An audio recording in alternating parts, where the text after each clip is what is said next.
May 3 നടന്ന NEET പരീക്ഷ റദ്ദാക്കിയതിനെ തുടർന്ന് പുറത്തുവരുന്ന അന്വേഷണ റിപ്പോർട്ടുകൾ ഞെട്ടിപ്പിക്കുന്നത്. പരീക്ഷാ മാഫിയ തയ്യാറാക്കിയ ഗസ് പേപ്പറുകൾക്ക് യഥാർത്ഥ ചോദ്യപേപ്പറുകളുമായി 95% മുതൽ 100% വരെ സാമ്യമുണ്ടായിരുന്നുവെന്നാണ് റിപ്പോർട്ടുകൾ. രാജസ്ഥാനിലെ സിക്കർ പോലുള്ള കോച്ചിംഗ് ഹബ്ബുകളിൽ പരീക്ഷയ്ക്ക് 1 മാസം മുമ്പ് തന്നെ ഈ ചോദ്യങ്ങൾ വിറ്റഴിക്കപ്പെട്ടതായാണ് വിവരം. പരീക്ഷാ മാഫിയ തയ്യാറാക്കിയ ചോദ്യബാങ്കിലെ ബയോളജി വിഭാഗത്തിലെ 90 ചോദ്യങ്ങളും യഥാർത്ഥ ചോദ്യപേപ്പറുമായി പൂർണ്ണമായും ഒത്തുപോകുന്നവയായിരുന്നു. കെമിസ്ട്രിയിൽ 45-ൽ 35 ചോദ്യങ്ങളും സമാനമായിരുന്നു. ഡിജിറ്റൽ മാർഗങ്ങളിലൂടെയും നേരിട്ടും ഈ ചോദ്യങ്ങൾ പ്രചരിപ്പിക്കപ്പെട്ടു. ക്രമക്കേടുകൾ സ്ഥിരീകരിച്ചതിനെ തുടർന്ന് മെയ് 3 നടന്ന പരീക്ഷ നാഷണൽ ടെസ്റ്റിംഗ് ഏജൻസി റദ്ദാക്കി.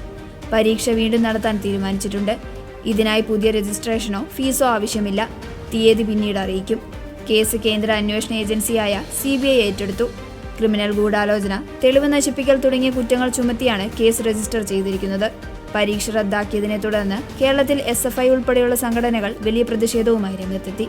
ദേശീയ തലത്തിലുള്ള പരീക്ഷകളുടെ വിശ്വാസ്യത തകരുന്നതിൽ കേന്ദ്ര സർക്കാർ മറുപടി പറയണമെന്ന് കോൺഗ്രസ് നേതാവ് സച്ചിൻ പൈലറ്റ് ആവശ്യപ്പെട്ടു.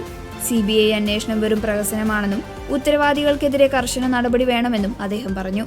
GPS ട്രാക്കിംഗ്, CCTV നിരീക്ഷണം തുടങ്ങിയ സുരക്ഷാ ക്രമീകരണങ്ങൾ ഏർപ്പെടുത്തിയിട്ടും ചോദ്യപേപ്പർ ചോർന്നത് വലിയ സുരക്ഷാ വീഴ്ചയാണെന്ന് വിലയിരുത്തപ്പെടുന്നുണ്ട്.